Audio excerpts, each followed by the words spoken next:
Hi friends, பாலிட்டியில் இருக்கக்கூடிய important committees எல்லாம் இப்போ நம்ம பார்க்கலாம். ஃபஸ்ட்டு பார்க்க போகிறது வரைவு குழு, அதாவது டிராஃப்டிங் கமிட்டின்னு சொல்லுவோம். அரசியல் அமைப்பை வரைகிறதுக்காக அமைக்கப்பட்ட குழு தான் இது. தலைவர் டாக்டர் பிஆர் அம்பேத்கர். 7 உறுப்பினர்கள் இந்த குழுவில் இருப்பாங்க.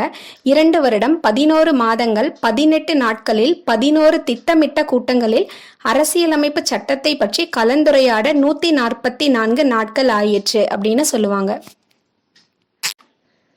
அடுத்து நம்ம பார்க்க போகிறது evolution of states and union territories. மாநிலங்கள் மற்றும் யூனியன் பிரதேசங்களோட தோற்றம் எப்படி இந்தியாவில் நடந்துச்சு அப்படிங்கிறது தான் பார்க்க போகிறோம்.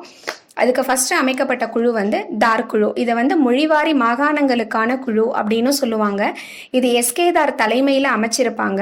ஜூன் 1948 அமைச்சிருப்பாங்க. இவங்க அறிக்கை டிசம்பர் 1948 கொடுத்துருப்பாங்க.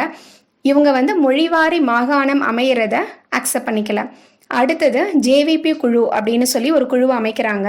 எப்போ அமைக்கிறாங்கன்னா டிசம்பர் 1948 அமைக்கிறாங்க.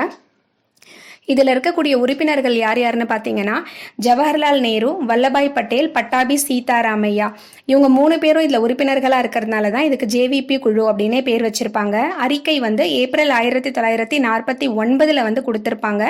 இவங்களும் மொழி வழியாக மாகாணங்களை மறுசீரமைக்கிறத அக்செப்ட் பண்ணியிருக்க மாட்டாங்க. அதுக்கப்புறம் என்ன ஆகும்னா பொட்டி ஸ்ரீராமுலு அப்படிங்கிறவர், இவர் ஆந்திராவை சேர்ந்தவர்.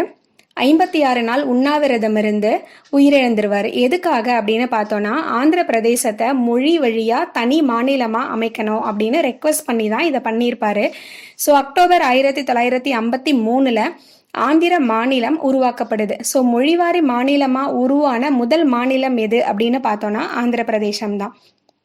அதுக்கப்புறம் பசல் அலி குழு அப்படின்னு சொல்லி ஒரு குழு அமைக்கப்படுது டிசம்பர் 1953. 3 பேர் கொண்ட குழு தான் இது. பசல் அலி, KM பணிக்கர், HN குன்ஸ்ரு அப்படிங்கிற 3 பேருமே இதில் உறுப்பினர்களாக இருப்பாங்க. மொழிவாரி மாநில மறுசீரமைப்பு குழு அப்படின்னு இதை சொல்லுவாங்க. மொழிவாரி மாநிலம் அமையறத இவங்க அக்செப்ட் பண்ணிப்பாங்க. அறிக்கை எப்போ கொடுத்துருப்பாங்கன்னா செப்டம்பர் 1955 கொடுத்துருப்பாங்க. மூணாவதாக நம்ம பார்க்க போகிறது பிசி கமிஷன்ஸ், அதாவது பிற்படுத்தப்பட்டோருக்கான ஆணையங்கள். இதில் முதல் பிசி கமிஷன் பார்த்தோன்னா காக்கா கலேல்கர் கமிஷன் அப்படின்னு சொல்லுவோம். 1953 அமைச்சு 1955 அறிக்கை கொடுத்துருப்பாங்க. 2வது பிசி கமிஷன் மண்டல் குழு 1979 அமைச்சிருப்பாங்க. இது ரொம்ப முக்கியமான குழு. 1980 அறிக்கை கொடுத்துருப்பாங்க. இவங்க தான் 27% ஓபிசி ரிசர்வேஷனை ரெக்கமெண்ட் பண்ண கமிட்டி. இது எப்போ நடைமுறைக்கு வருதுன்னா 1990 நடைமுறைக்கு வருது. ஓபிசி ரிசர்வேஷன் யார் யாருக்கெல்லாம் கொடுக்கலாம் அப்படிங்கிறதுக்காக கிரீமி லேயர் குழு அப்படின்னு சொல்லி ராம்நந்தர் குழுன்னு ஒன்று அமைக்கிறாங்க. 1993 கிரீமி லேயரை ஃபிக்ஸ் பண்ணுறதுக்காக.